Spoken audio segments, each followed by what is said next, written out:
Hey guys, welcome back to my channel. As you all know, I am Jasmeet. So आज का दिन मेरे लिए बहुत ज़्यादा ही एक्साइटिंग होने वाला था क्योंकि आज थी मेरे बैच की first live class. So guys, मैंने रिसेंटली परचेज किया था आरएम बैच, जिसके अंदर आज फर्स्ट लाइव क्लास थी जो कि थी एसएसटी की। उसमें इकोनॉमिक्स का चैप्टर 1 करा रहे थे सर, जो कि है डेवलपमेंट। और दिगराज सर इतना अच्छा पढ़ाते हैं, तो सबको पता ही है। मैं 8th क्लास से दिगराज सर से ही पढ़ रही हूँ। उसके बाद में मैंने कोई भी एसएसटी का टीचर नहीं देखा जो इतना बढ़िया पढ़ा रहा हो। पिछले कुछ दिनों से मैंने बिल्कुल भी पढ़ाई नहीं की थी क्योंकि मैं सिर्फ यही सोच रही थी कि जब बैच स्टार्ट होगा ना तो ही मैं पढ़ाई स्टार्ट करूंगी। सो आप लोग कह सकते हो कि मैं कुछ दिनों से सिर्फ बैच स्टार्ट होने का ही इंतज़ार कर रही थी। और ओरिएंटेशन सेशन के बाद तो बस मेरे ऐसे था जल्दी से बैच स्टार्ट हो जाए तो मैं पढ़ाई करनी स्टार्ट करूँ, क्योंकि अगर ये स्टार्ट नहीं हुआ ना तो मेरी पढ़ाई कभी स्टार्ट नहीं होने वाली।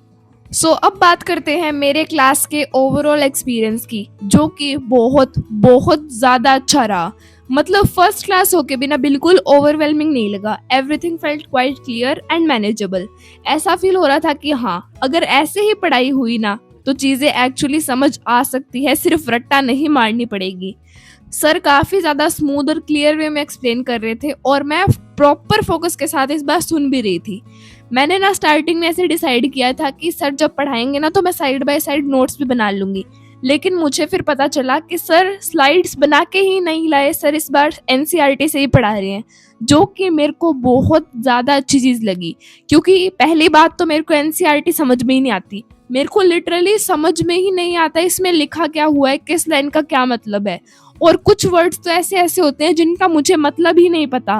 फिर मुझे वो गूगल करने पड़ते हैं, देन मुझे थोड़ा बहुत समझ में आता है कि अच्छा इसका मतलब ये होता है। फिर मुझे ये पल्ले नहीं पड़ता कि इसका मतलब यहाँ क्या है, अब मतलब ये शब्द आया ही क्यों है इस लाइन में। बहुत सारी अलग अलग चीजें हो जाती है। इस बार सर एनसीईआरटी से पढ़ा रहे थे तो मेरे को सारी चीजें अच्छे से क्लियर हो गई। एंड जो सर इम्पोर्टेंट चीज़ें बता रहे थे ना वो मैं बुक में ही नोट डाउन करे जा रही थी। अब मैंने फाइनली ये डिसाइड किया है कि पहले मैं लेक्चर ले लूँगी पूरा अच्छे तरीके से, जो मुझे समझ में आएगा वो मैं बुक पे लिख लूँगी। देन लेक्चर कंप्लीट होने के बाद मैं मेरी नोट्स वाली कॉपी में जितना मुझे समझ में आया और जो मैंने लिखा है ना वो सारा लिख दूँगी।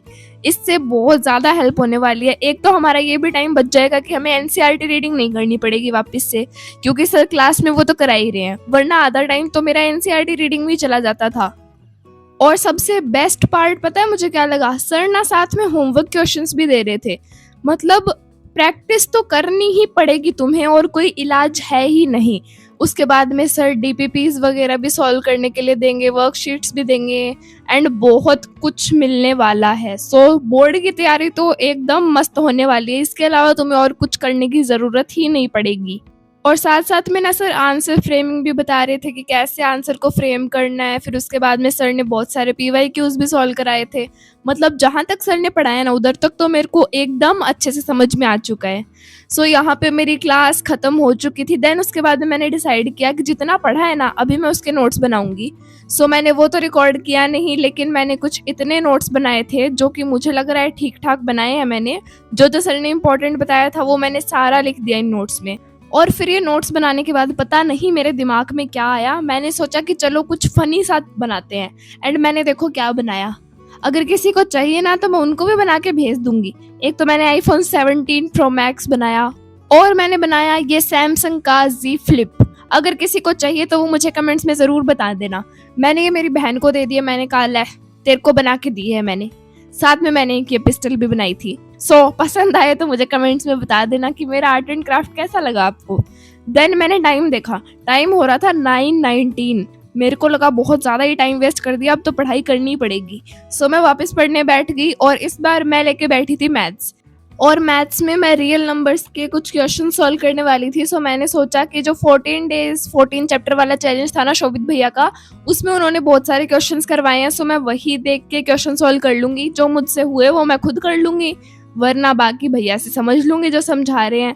एंड पता नहीं इस बार तो मेरे क्वेश्चन सॉल्व हो ही जा रहे थे। मेरे को देखने की बहुत कम ज़रूरत पड़ी कि कैसे होगा। मेरे से ऑलमोस्ट 90% क्वेश्चंस हो गए थे अपने आप ही।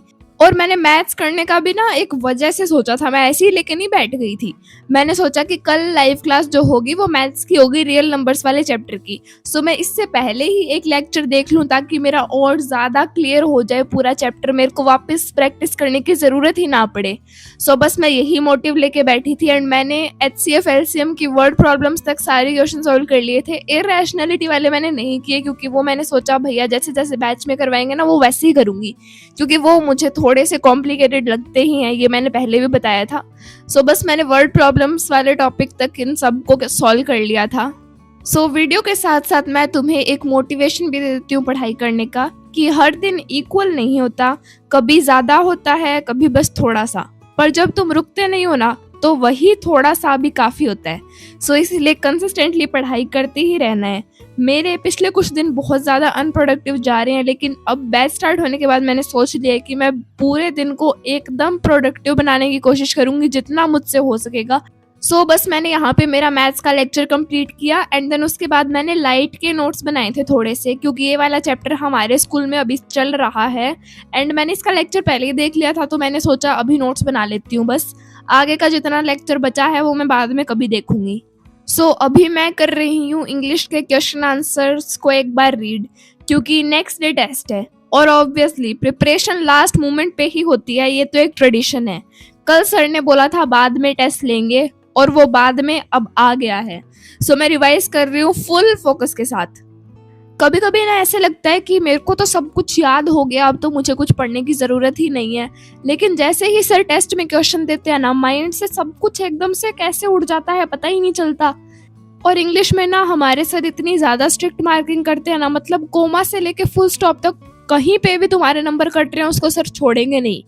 और अगर हम इसको पॉजिटिव वे में लेना तो ये चीज़ बहुत ज़्यादा बढ़िया है, यहीं से हमारी प्रैक्टिस हो जाएगी बोर्ड एग्जाम में आंसर लिखने की, बिल्कुल भी दिक्कत नहीं होगी आगे जाके। सो यहाँ पे मैंने बस मेरा इंग्लिश का सारा कुछ रिवाइज कर लिया था। देन उसके बाद में हमने डिसाइड किया कि चलो थोड़ा बाहर घूम के आते हैं। देन मैं और मेरी बहन बाहर आके एक कैफ़े में आए थे, यहाँ पे हमने शेक पिया और फ्राइज़ खाए। और ये वही कैफ़े है जिस पे हम मेरे बर्थडे वाले दिन भी आए थे। मेरी बहन को ना अलग ही ऑब्सेशन है कैफ़ेज़ वगैरह में जाने का। सो यहाँ पे बस हम खा रहे थे एंड मेरी शक्ल इग्नोर मारना, मैंने इसलिए इस पे इमोजी लगा दिया क्योंकि पता नहीं इतनी ज़्यादा गंदी शक्ल आई हुई थी ना मेरी, मैंने फिर हटा ही दी उसको। सो घर पे आने के बाद मैंने कुछ भी रिकॉर्ड नहीं किया क्योंकि मैंने कुछ किया ही नहीं था। सो गाइज यही थी आज की वीडियो। अगर वीडियो पसंद आई हो तो चैनल को सब्सक्राइब करना और वीडियो को लाइक करना बिल्कुल मत भूलना। मिलते हैं नेक्स्ट वीडियो में, तब तक के लिए take care and bye everyone.